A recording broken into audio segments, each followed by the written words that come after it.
않지만 여러분 앞에 보이는 저 그림을 무슨 내용인지 아시겠습니까? 제 목양실에 앉았던 나일이가 이렇게 저한테 물었어요. 목사님, 저게 무슨 내용이에요? 라고 묻더라고요.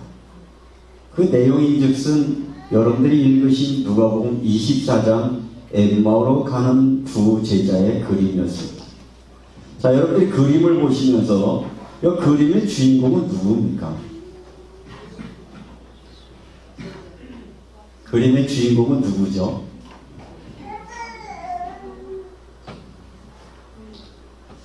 사실은 화가가 그리려고 하는 주제의 내용은 나였습니다. 나도 엠마오로 가는 내 제자처럼 주님의 부활이 믿어지지 않았었는데 어느 날 부활하신 주님이 내게 찾아오셔서 말씀해 주시고 나를 깨닫게 해주셨을 때 나는 다시 부활의 증인으로 섰다라는 고백이 담겨져 있는 그림이 엠마오로 가는 두 제자입니다.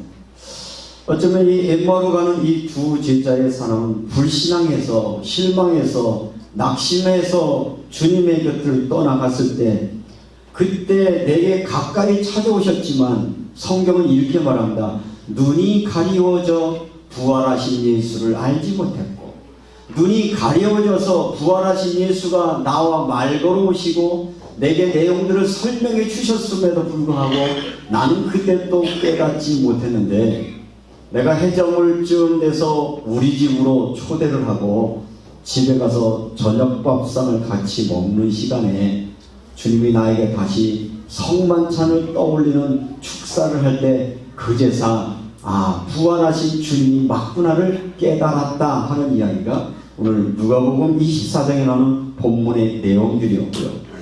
저는 개인적으로 목양실에 이 액자가 서 있어서 가끔은 제 마음에 실망하거나 낙심이 될 때 이 그림을 보면 그때 찾아오셨던 주님, 나에게 만나주셨던 주님을 다시 떠올리면서 다시 불신앙으로 내려가지 아니하고 부활하신 주님 지금도 나와 함께 계시지 나의 삶에 간섭하고 있지 그런 믿음을 다잡고 믿음으로 가는 그런 그림이기도 합니다. 사랑하는 성도 여러분, 오늘은 부활주일입니다. 부활이라고 하는 말은 죽었다가 살아났다는 말인데 부활주일날 부활하는 이야기를 모르는 사람이 어디에 있겠습니까? 여러분들이 수십 년 동안 부활의 이야기를 들었는데 실제적으로 여러분들은 죽음이 여러분에게 다가온 것을 느껴보신 적이 있으십니까? 죽음이 내 문제라고 심각하게 느꼈던 시간이 있었냐 말이죠. 4년 전쯤에 제가 암 선고를 받았을 때 찾아오는 그 죽음의 두려움의 모습은 이러다 죽는 건가? 죽으면 어떻게 되지? 내가 하나님 앞에 설 때 정말 과연 하나님은 나에게 뭐라고 말씀하실까? 그런 생각뿐만 아니라 남겨진 가족들은 어떡하지? 라는 불안한 마음, 두려운 마음. 그 중에 제일 많이 걸렸던 게 우리 집사람이 제일 많이 걸렸던 것 같아요. 목사들은 부인 사모가 죽으면 세장 가도 잘 가던데 사모가 셋씩 갔다는 사람은 전혀 들어본 적이 없어요. 목사하고 살던 사람 누가 데리고 가겠냐 싶어지니까 아이고 저 사람 놔두고 내가 죽으면 어떻게 되지 이런 두려움, 그런 두려움이 밀려왔던 솔직한 시간도 있었고요. 또 여러분들이 삶을 살다 보면 죽음이라고 하는 것이 생물학적인 죽음만 죽음이 아니라 사람들이 살면서 절망이 우리에게 밀려오면 살아도 사는 거 아닌 거 있죠. 살아도 사는 게 아니었고 먹어도 먹는 게 아니고 그저 사람들에게 인사를 하면서도 이게 삶이 아니라고 하는 그 절망의 순간 과연 여러분들은 부활한 예수를 만났는가? 부활하신 예수와 여러분은 어떤 상관관계가 있는가 하는 부분들을 이 부활절에 깊이 생각하면서 오늘은 특별히 제가 설교 제목을 저녁 밥상이라고 하는 제목인데 생뚱맞게 무슨 부활주일날 저녁 밥상 이게 말이나 됩니까? 라고 말할지 모르지만 오늘 성경 말씀을 읽다가 이들이 모세와 선지자의 글을 통하여 설명할 때도 못 깨달았었는데 어느 때 깨달았느냐? 자기 집에 예수를 영접해 놓고 그 예수와 함께 같이 저녁 식사를 먹으면서 거기에서 열린 마음으로 그분의 말을 듣고 그분이 떡을 떼어 축사할 때 성령께서 부활하신 예수가 예수인 사실을 깨닫게 하신 은혜를 오늘 이 누가복음에 기록하면서 특별히 초대교회가 신앙생활을 할 때 가장 강조했던 신앙이 뭐냐면 이 성만찬 신앙이거든요. 그래서 여러분들이 지금 오늘 이 성만찬식을 받으셨는데 이 성만찬을 받으면서 여러분의 마음속에 이 떡이 나를 위해 죽으신 예수님의 몸이고 이 피가 나의 피를 깨끗게 하시는 예수의 생명의 피라는 사실을 믿음으로 받으셨다면 여러분의 삶의 죄악과 여러분들을 괴롭히는 고난과 여러분의 모든 삶들 가운데 해방받는 부활의 축복이 여러분에게 있을 줄로 믿습니다. 인류가 고민하는 것은 뭐냐? 바로 인생을 이야기할 때 누구나 가장 소중한 것을 생명이라고 말하는데 문제는 이 생명은 본인도 어쩔 수 없다는 거예요. 죽음 앞에 섰을 때 내 이 생명의 문제를 내가 풀 수 있으면 아무런 문제가 되지 않아요. 그렇잖아요. 죽을 건지 살 건지를 내가 선택할 것이 아니라 내 선택과 상관없이 죽음이 밀려온다는 것 때문에 인류는 두려워했고 인류의 적이라고 생각할 만큼의 고통의 문제였는데 이 죽음을 두려워하는 인류에게 주님은 이 죽음의 문제에서 해결할 수 있는 자는 하나님이시라는 그 사실로 예수를 부활케 했다는 것입니다. 가끔은 이런 생각을 하시는 분들이 있을 겁니다. 예수가 부활했다. 좋은 얘기도 하지만 만약 이렇게 상상을 해보십시오. 중병으로 앓다 죽은 분, 여러가지 자기 신병을 비관해서 삶을 포기한 분, 아니면 험악하게 교통사고를 당해서 죽었던 분이 딱 하고 죽었던 모습으로 부활한다면 이것처럼 고통스러운 문제는 어디 있겠습니까? 그렇죠? 부활이라는 말은 단순하게 어떤 생명체가 사라졌다는 얘기가 아니라 부활했다는 말은 새로운 생명으로의 거듭남을 의미하고요. 새 생명을 의미하는 것이기에 우리에게 소망이 있는 것이지. 심지어 어떤 분이 이렇게 묻더라고요. 목사님, 천국에 가서 부활하면 지금 이 몸뚱이 이 모습으로 부활합니까? 저는 다이어트도 못해서 이런데 이대로 부활한다면 거기 가서 또 고민해야 되지 않겠습니까? 라고 말하는 분인데 그런 부활이 아닌 새 생명으로 재난날에 죄의 종로로 한 우리의 삶이 아니라 더 이상 내가 주인되고 내 마음속에 있는 죄악이 주인되고 우리의 삶의 습관이 주인이 되어지고 우리를 얽매이고 있는 지난날들의 과거의 삶이 주인이 되는 것이 아니라 예수 그리스도 하나님이 다스리는 새로운 피조물로의 삶으로 거듭나는 것을 부활이라고 하는 것이기에 우리는 부활은 소망이며 기쁨일 수밖에 없죠. 오늘 이 말씀을 드리면서 특별히 누가복음을 우리가 계속해서 주일날 말씀을 보고 있는데 누가복음의 특징을 이야기하라면 누가복음에서 유독 사복음 중에 예수의 부활의 이야기 중에 사복음서인 누가복음에만 기록된 기록이 오늘 엠마오로 가는 제자의 이야기였는데 이 누가라고 하는 사람은 예수님의 사역의 이야기를 설명할 때 굉장히 역사적인 사실을 근거하고 실제적인 부분들을 우리에게 설명해주는 그런 특징을 가지고 있습니다. 어떤 면에서 보면 역사가라고 볼 수도 있을 거예요. 예루살렘에서 엠마오로 가는 길이라고 하는 것은 한 11km쯤 되는 거리에 두 사람이 걷고 있었는데 한 사람의 이름은 글로바라는 사람이었다라고 말하는데 생전 듣도 보도 못한 이야기인데 성경에 딱 두 군데에 나오고 있습니다. 오늘 누가복음에 글로바라고 하는 사람의 이름이 나오고요. 요한복음 19장 25절에 보면 마리아의 남편 글로바라는 단어가 나오는데 그 사람들이 동일한 인물인가라고 하는 부분에 대해서는 뭐 더 이상 우리가 논쟁의 여지는 없을 것 같고요. 어찌됐든 이 부활의 소식을 전하는 이 이야기를 들으면서 바로 이들은 엠마오로 내려가고 있었다. 그래서 이 예수님을 엠마오로 내려가는 제자들 중에서 부활하신 예수님은 누구에게 제일 먼저 찾아가 주셨느냐? 어쩌면 수제자 베드로를 찾아갈 것 같고요. 아주 성경 지식이 많은 대제사장을 찾아갈 것 같았지만 누가복음에서 부활하신 예수님은 누굴 찾아가요? 이름도 없는 무명의 제자를 찾아가셨다.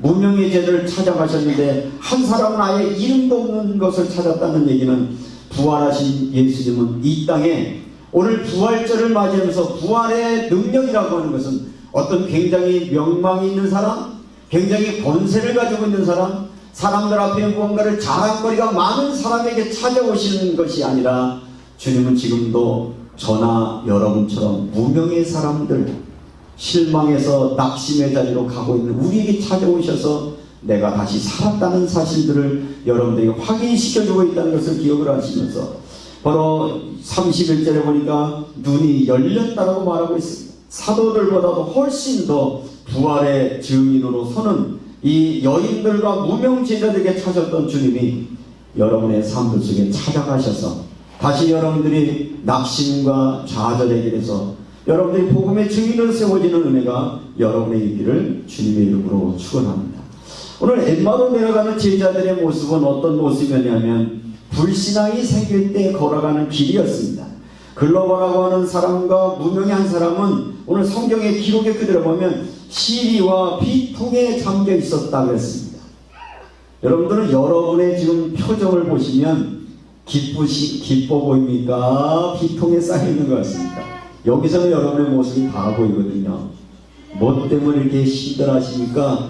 뭐 때문에 이렇게 비통해 하십니까? 예수가 부활했네 이거로는 여전히 찬양하면서도 우리가 비통해하는 이유가 뭐고 낙심하는 이유는 뭘까요? 그것은 바로 예수 그리스도의 부활의 사실을 사실적으로 믿지 않을 때 우리는 밀려오는 많은 염려와 근심으로 우리는 두려울 수밖에 없다는 것이죠.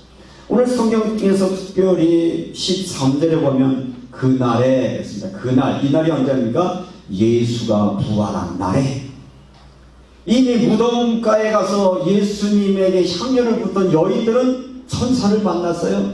예수는 여기에 계시지 않다. 그래서 예수는 보지 못했지만 예수가 살아났다는 이야기를 제자들에게 말했지만 제자들도 믿을 수 없었고 제자들 가운데 오늘 성경에 보면 이 베드로가 찾아가서 확인해 보았지만 역시 그도 예수님을 만나지 못한 그 자리.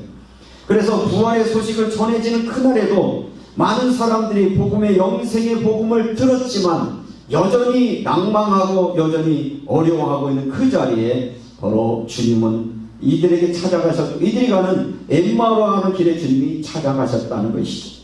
오늘 이 시대도 마찬가지입니다. 많은 사람들이 예수를 믿는다고 합니다. 성경에 대해서 압니다. 신앙생활을 합니다. 그러나 여전히 우리의 매일매일의 삶을 보면 과연 부활하신 예수가 나와 함께하는 것을 체험하고 인정하며 살아가고 있는지 아니면 여전히 나는 엠마오로 내려가고 있는지 다리는 천근만근이고 얼굴은 일그러질 대로 이거지고 우리의 마음속에는 불편함과 두려움으로 가득하다라고 하면 엠마오로 내려가던 제자들에게 만나주던 주님을 오늘 이 시간에 만나기를 주님의 이름으로 축원합니다. 그러면 이들에게 이 찾아오셨던 주님은 마을을 걸어오십니다.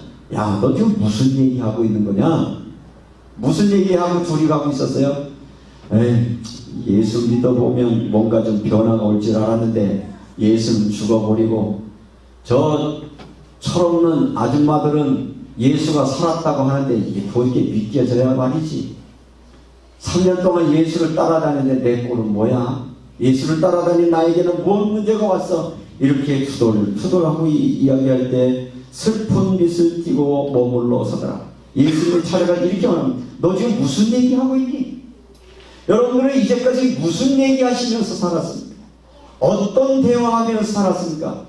여러분들이 불평하고 낙심하고 실망하는 그 자리에 주님은 부활하신 주님은 찾아가셔서 여러분에게 말 걸어오시는 겁니다. 너 지금 무슨 얘기하니? 너네끼리 지금 무슨 얘기 나누니? 주는 그 이야기 속에 끼어들어서 말하고 있는데 이때 이들은 예수님이 그와 함께 가고 있는데 성경을 이렇게 말합니다. 눈이 가리워져 그인줄 알아보지 못했다. 뭐 누가 얘기를 하긴 하는데 이게 부활하신 예수인데 못 알아볼 만큼 마음의 눈이 이미 닫혀 있었다고 말하고 있습니다. 그런 분이 말을 걸어오니까 뭐라고 얘기를 하냐면 아니 당신은 예루살렘에서 골방에서 혼자 살았어? 아니 예루살렘에 일어난 예수의 죽음의 문제를 당신만 모른단 말이요? 오히려 예수님에게 이렇게 질문을 합니다. 그랬더니 예수님이 뭐라고 얘기하면, 그러면 당신들은 그 사실을 아는데 왜 지금 이 길로 가고 있습니까? 라고 말했더니 그들이 엠마오로 가는 그 이유를 설명해 주고 있습니다. 21절에 여러분이 한번 읽어보시죠. 우리는 이 사람이 이스라엘을 속량할 자라고 바라노라. 다시 말하면 이스라엘을 속량할 자로 바랐더라.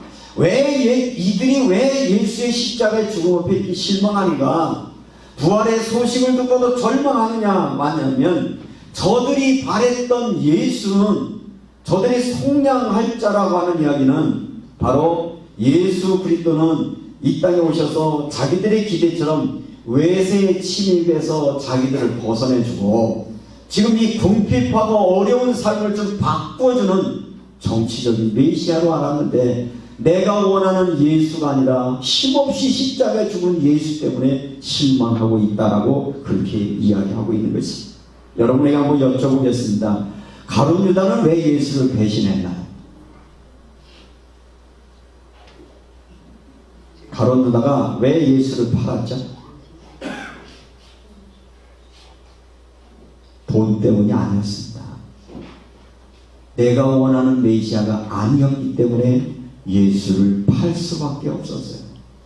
오늘날 많은 사람들이 믿음 생활하다가 낙심하면서 엠마오로 내려가는 이야기는 뭐냐? 내가 원했던 예수가 아닌 거죠. 우리는 예수에 대해서 오해를 합니다. 예수에 대한 바람이 무엇이었습니까? 엠마오로 가는 제자들에게 저들의 바람은 뭐였습니까? 여러분들이 신앙생활하는 이유가 뭡니까? 교회에 출석한 이유가 뭡니까? 예수 따라가면 여러분의 자식들이 성공하고 부경화를 누린다고 생각하셨습니까? 아니면 예수 믿고 따라가면 갑자기 가난했던 사람들이 부자가 된다라고 생각을 했습니까? 아니면 여러분의 인생에 더 풍요한 삶을 기대했습니까? 사람들에게 인정받고 존경받는 삶이 올 것이라는 기대가 있었습니까? 사람들에게 칭송받는 것이었습니까? 많은 가난한 교회들이 이렇게 말합니다. 나는 이제 교회가 싫어졌고 나는 교회를 떠난다고 말합니다. 이유는 뭡니까? 교회 갔더니 사람이 이상한 사람이 많고 목사도 이상하고 사람도 이상하다고 말합니다. 다시 말하면 엠마오로 가는 이유는 정말 예수가 누구인지를 제대로 바로 알지 못하고 내가 원하는 또 다른 이름은 예수인데 내 속에 잠재져 있는, 내가 가지고 있는, 내가 추구하고 내가 채우려고 하는 야망을 예수라는 이름으로 포장해서 그 예수를 따라갔는데 내 마음대로 안 될 때 우리는 실망하고 넘어진다는 말입니다. 그건 다른 사람의 이야기 아니라 제 고백이었던 것이었어요.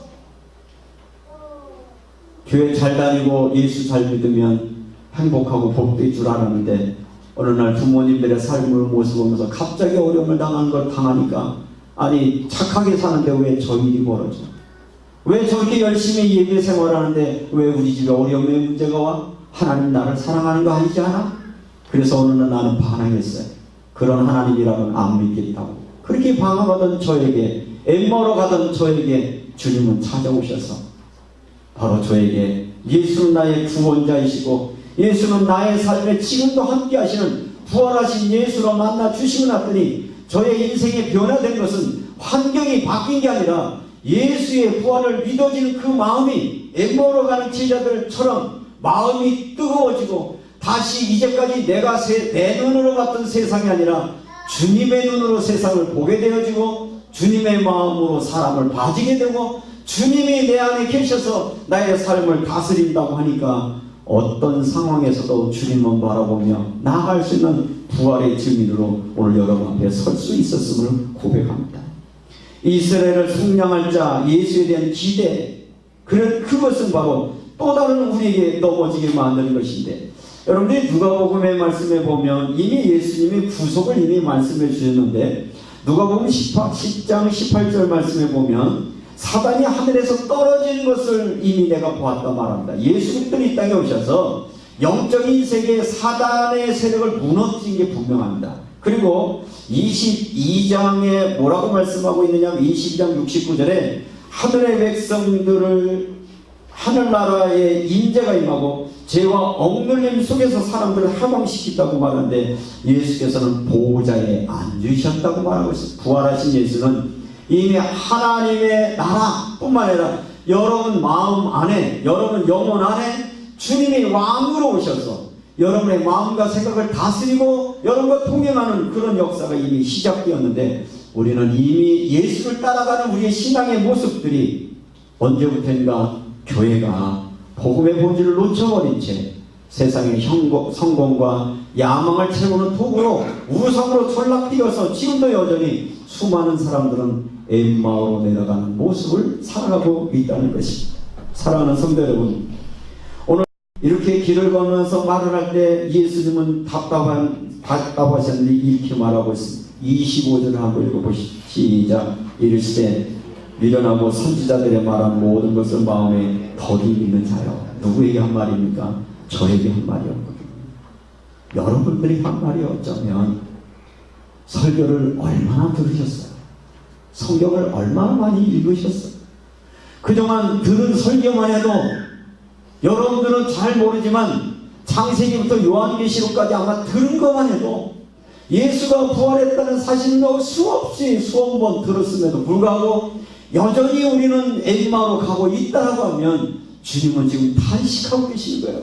이 미련한 자들아, 얼마나 더 말씀을 들어야 깨달을 수 있겠느냐, 그렇게 주님은 책망하시는데, 때때로 그 책망의 말씀이 제게 주시는 책망으로 들려주기도 하고, 우리의 사랑하는 성도들을 바라보면서 얼마나 더 저들이 하나님의 말씀을 들어야 깨달을 수 있을까. 모세와 선지자의 글을 설명하며 설교의 한계, 그래서 가끔은 이런 한계를 느낍니다. 하나님, 내가 오늘 예배 시간에 이렇게 설교를 하지만 하나님, 나 혼자 나부려두면 나는 울리는 꽹과리가 될 것 같으니 성령님 나의 입술을 붙잡아 주시고, 이 예배 공간에 주의 성령께서 함께 주셔서 내게 찾아오시고 내게 만나신 그 예수를 깨닫게 된 성령께서 우리의 성도들의 마음의 문을 열어주시고 저들을 만나 주십시오라는 기도를 할 수밖에 없습니다.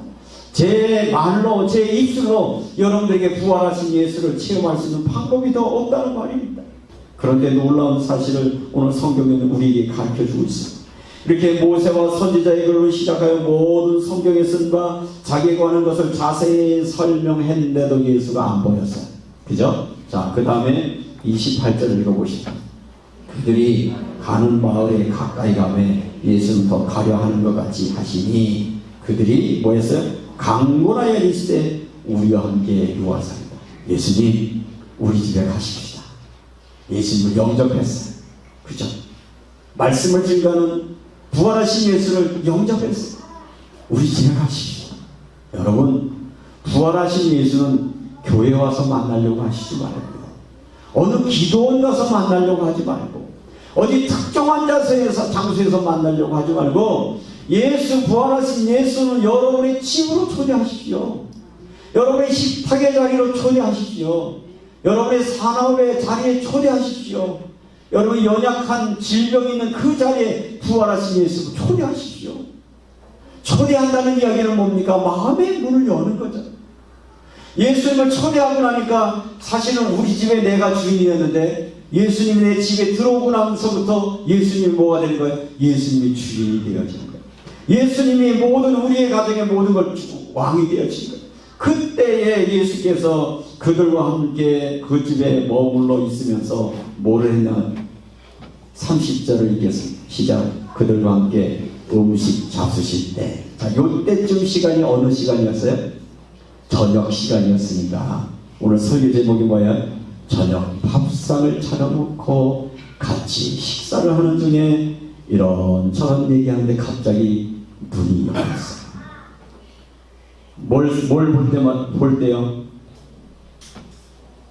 여러분의 저녁 밥상에는 청국장 아니면 나물무침 뭐 된장찌개가 있을 때가 생각이 안 날지 모르지만 유대인의 식당은 빵과 포도주가 그 앞에 있었어요. 그래서 떡을 주면서 이렇게 말합니다. 이것은 내 몸이다. 이것은 내 피다. 그때 뭐가 기억났어요? 십자가에 죽기 전에 예수께서 이것을 행할 때마다 나를 기념하였잖아요. 아, 그분이 이분이시구나.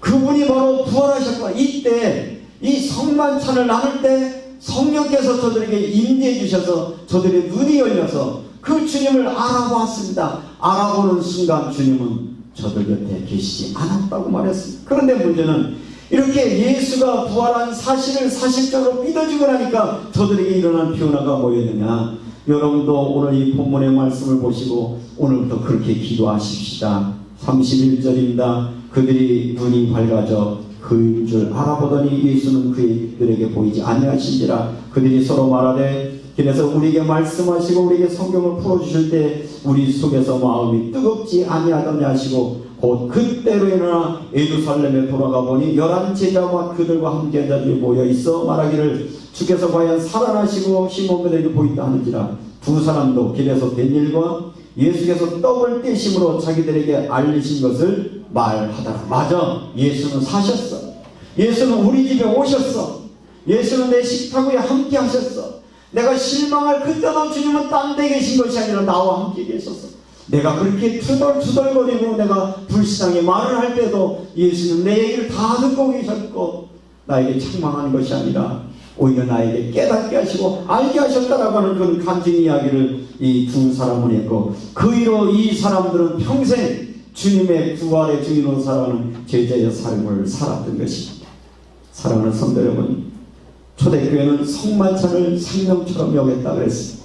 성만찬을 대할 때마다 주님이 여러분에 주신 그 몸, 주님의 피, 그 십자가는 우리가 아직 죄인 되었을 때 그리스도께서 우리를 위하여 십자가에 죽으심으로 우리를 향한 하나님의 사랑을 확증하셨던 그 하나님의 사랑이 여러분의 마음속에 생기시고 마음속에 믿으셔서 그 부활하신 예수, 그 십자가 달리신 그 예수가 나의 죄를 사하시고 지난날에 내 속에 지긋지긋했던 과거의 삶들을 정리하게 하시고 아직도 나를 종으로 삼고 있는 습관에서 나를 해방하게 하시고 아직도 내가 주인을 되고 있는 이 못된 우리의 자아와 교만과 죄악들 내어내고 부활하신 예수와 동행하는 은혜가 여러분의 있기를 주님의 이름으로 축원합니다. 부활의 신앙을 경험하고 난 다음에 초대교회에 바뀐 건 아무것도 없습니다. 누구만 바뀌었느냐? 부활하신 예수를 믿는 제자들만 바뀌었습니다. 죽는 게 아니구나. 죽음을 가지고 백성들을 통치했던 왕들을 두려워하지 않게 됐습니다.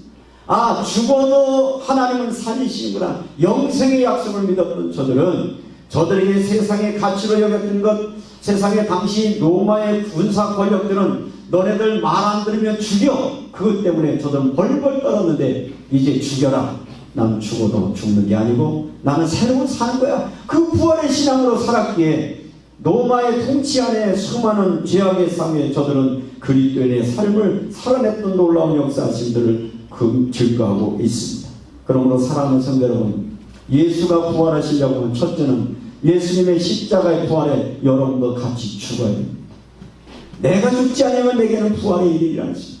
여러분이 여전히 주인 노릇하면 주님은 여러분에게 주인이 될 수 없습니다. 무엇이 여러분의 주인입니까? 여러분 무엇에 의해 움직입니까? 무엇이 여러분의 가장 소중합니까? 그 가장 소중한 자리에 바로 하나님의 아들 예수 그리스도가 왕 되어주시고 주인 되실 때 그분이 다스림 속에 여러분에게 진정한 자유와 그분과 함께하는 은혜의 평강이 넘쳐지는 은혜가 있기를 주님의 이름으로 축원합니다. 말씀을 마치면서 제가 청소년기에 굉장히 고민하고 방황하던 시간을 지나고 부활하신 예수가 나의 구주라고 믿어지고 난 다음에 내 인생의 목표를 설정하고 고등학교 다닐 때 제가 우유 배달하는 아르바이트를 했는데 주일날 예배를 드리러 가야 되는데 아침 일찍 일어나서 3시에 일어나가지고 이제 우유 배달하고 맞춰야 예배 드리러 가야 되는데 큰 자전거에다가 우유 박스 한 10박스 싣고 언덕길에 올라가면 얼마나 힘든지 몰라요. 옛날 같아서는 아이고 내가 왜 이 짓을 해야 되나 이게 뭔가 그랬었는데 부활하신 예수 내 안에 있으니까 언덕길에 올라가면서 주님은 십자가의 그 길도 가셨는데 내가 이런 과정들을 통해서 하나님 내게 소망 주셨으니 내가 소망의 삶을 살겠습니다. 기도하고 가다 보면 이상하게 가벼워요. 보면 지나가던 사람이 와서 나를 이렇게 밀어주는 거지. 언덕에 이렇게 밀어줍니다. 또 뭐 학생이 아르바이트 한다고 그러니까 슈퍼 아줌마가 아이고 우리 학생 왔네. 내가 딴 거 안 받고 내가 학생 거 받아줄게. 제 물건 다 받아서 해주고. 그래서 얼른 다 마치고 예배하러 가면 와 그때 그 기쁨이라는 것 아마 여러분들은 그런 감격이 얼마나 있으신지 모르는, 저는 예배 때 설 때마다 그런 감격이 지금도, 맞아, 부활하신 예수는 내가 어느 곳에 있든지, 내가 엠마오로 내려갈 때도, 내가 가장 나 좌절할 때도, 내가 정말 하나님이 없는 것 같아서 죽음의 무덤 같은 절망에서도 주님은 나에게 찾아오셔서 내가 너를 사랑한다, 내가 너와 함께한다는 그 약속의 말씀을 믿기에 지금까지 이 길을 걸어가고 있는데, 사랑하는 성도 여러분, 오늘 저녁 여러분의 밥상에 주님을 초대하시고 부활하신 예수가 더 이상 여러분과 남이 아니라 여러분의 삶에 간섭하셔서 여러분들의 염려와 근심들을 들으시고 우리가 그리스도의 모습으로 살아가는 놀라운 은혜를 베푸시는 부활의 주님을 찬양하는 여러분의 삶이 되시기를 주님의 이름으로 축원합니다. 예수 만나면 과거로부터 자유할 수 있습니다. 더 이상 죄의 종로도 하지 않아도 됩니다. 여러분들이 두려움에 자유할 수 있는 부활의 신앙이 여러분에게 있기를 주님의 이름으로 축원합니다. 은혜로우신 아버지 하나님 감사합니다. 엠마오로 내려가던 제자들